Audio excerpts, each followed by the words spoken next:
COVID-19 has created endless opportunities for scammers, unfortunately, including those people wanting to steal your unemployment benefits. The Florida Department of Economic Opportunity has announced a sharp increase in fraudulent unemployment claims this year.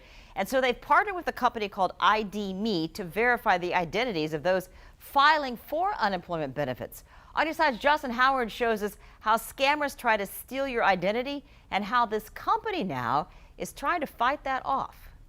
Well, Jeannie, this may be creepy, but it's a method that some hackers have tried: face swap technology. Pete Askew with ID said his company has shut down thousands of scammers trying to cheat the unemployment system with countless methods. The scope of the problem is about $200 billion of fraud. $200 billion of unemployment benefits nationwide, wasted often on scammers overseas. We're talking organized crime in China, in Ghana, and Russia. How are they often gaining access?